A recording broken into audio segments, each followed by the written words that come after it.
Dikisahkan, ada seorang laki-laki yang bertobat di hadapan Syekh Yazid. Sebelum bertobat, laki-laki itu dikenal sebagai pencuri kain kafan dari mayat-mayat yang belum lama dikuburkan untuk kemudian dijual kepada tukang kain dan hasilnya digunakan guna memenuhi kebutuhan. Hal itu dilakukannya di tengah zaman masyarakat begitu miskin hingga, kain kafan pembungkus mayat pun mereka curi tanpa memedulikan kehormatan si mayit jenazah. Kondisi serupa namun dalam bentuk yang berbeda juga terjadi di zaman sekarang. Sebagian manusia tak lagi menghormati sesamanya, baik di saat masih hidup maupun sudah tiada. Ketika masih hidup mereka diperlakukan secara tidak hormat. Nyawa mereka dihilangkan dengan mudahnya. Setelah mereka meninggal pun, kuburan mereka banyak yang dibongkar begitu saja. Disulap menjadi bangunan megah tanpa memperhatikan kehormatannya. Itu pula yang dilakukan seorang pencuri kain kafan yang kemudian datang ke majelis Syekh Abul Yazid dan bertobat di hadapannya. Orang-orang yang hadir di majelis Syekh Abul Yazid sempat bertanya kepada si pencuri kain kafan yang tobat tadi, "Wahai kawan, hal apa yang paling aneh dan mengherankan yang pernah kau temukan? Engkau bukannya biasa menggali kubur di waktu malam. Tak diragukan lagi kau pernah mendapati sesuatu yang langka dan mengherankan." Si laki-laki menjawab, "Tentu saja. Bahkan aku sering menemukannya. Di antara 1000 lebih kuburan yang pernah kugali, aku mendapati 900 kuburan lebih yang arah kiblat para pemiliknya sudah berubah. Konon, menurut para ulama, itu pertanda buruk yang harus mendapat perhatian." Mendengar kisah tersebut, sontak mereka yang ada di majelis menjadi riuh dan merasa kaget dengan jumlah sebanyak itu. Mereka terkejut sekaligus terheran-heran dengan kejadian yang baru saja dikisahkan. Mereka kemudian bertanya kepada Syekh Abul Yazid. Beliau kemudian menjawab, "Menurutku, tak lain penyebab utama wajah mereka berpaling dari arah kiblat adalah ragu terhadap janji Allah dalam urusan rezeki. Padahal Dia telah berjanji kepada mereka, juga kepada kita semua akan menjamin urusan rezeki. Bahkan, Dia bersumpah dalam Al-Quran, dan di langit terdapat sebab-sebab rezekimu dan terdapat pula apa yang dijanjikan kepadamu. Maka demi Tuhan langit dan bumi, sesungguhnya yang dijanjikan itu adalah benar-benar akan terjadi, seperti perkataan yang kamu ucapkan."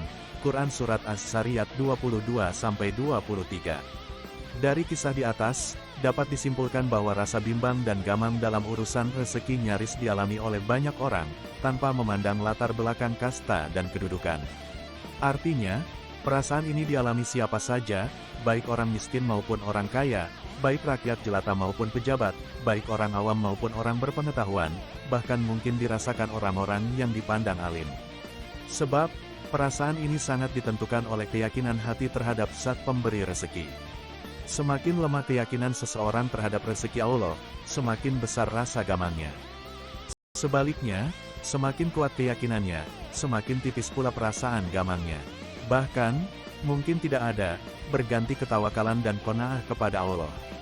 Karena rezeki telah ditetapkan urusannya di langit, sebagaimana dalam ayat lain, dan tidak ada suatu binatang melata pun di bumi melainkan Allah lah yang memberi rezekinya. Quran Surat Hud 11:6. Lihat, Al-Habib Ali Al-Jufri, Ayal Murid, halaman 175. Terima kasih telah menonton. Jangan lupa berlangganan gratis channel YouTube @Sigit Heru Purwoko. Dikisahkan, ada seorang laki-laki yang bertobat di hadapan Syekh Yazid. Sebelum bertobat, laki-laki itu dikenal sebagai pencuri kain kafan dari mayat-mayat yang belum lama dikuburkan untuk kemudian dijual kepada tukang kain dan hasilnya digunakan guna memenuhi kebutuhan.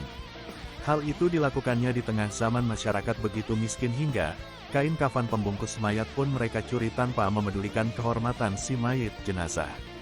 Kondisi serupa namun dalam bentuk yang berbeda juga terjadi di zaman sekarang. Sebagian manusia tak lagi menghormati sesamanya, baik di saat masih hidup maupun sudah tiada.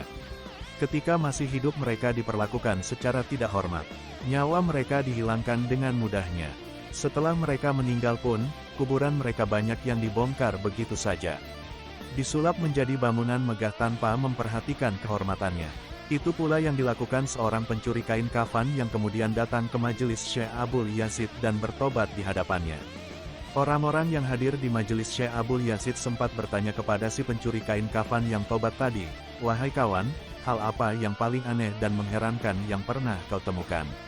Engkau bukannya biasa menggali kubur di waktu malam. Tak diragukan lagi kau pernah mendapati sesuatu yang langka dan mengherankan." Si laki-laki menjawab, tentu saja. Bahkan aku sering menemukannya. Di antara 1000 lebih kuburan yang pernah kugali, aku mendapati 900 kuburan lebih yang arah kiblat para pemiliknya sudah berubah.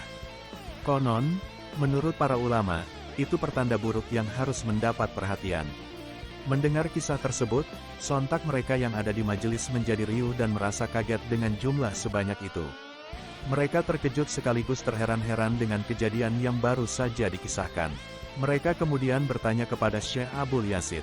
Beliau kemudian menjawab, menurutku, tak lain penyebab utama wajah mereka berpaling dari arah kiblat adalah ragu terhadap janji Allah dalam urusan rezeki. Padahal Dia telah berjanji kepada mereka, juga kepada kita semua akan menjamin urusan rezeki. Bahkan, Dia bersumpah dalam Al-Quran, dan di langit terdapat sebab-sebab rezekimu dan terdapat pula apa yang dijanjikan kepadamu. Maka demi Tuhan langit dan bumi, sesungguhnya yang dijanjikan itu adalah benar-benar akan terjadi, seperti perkataan yang kamu ucapkan. Quran Surat As-Sariyat 22-23. Dari kisah di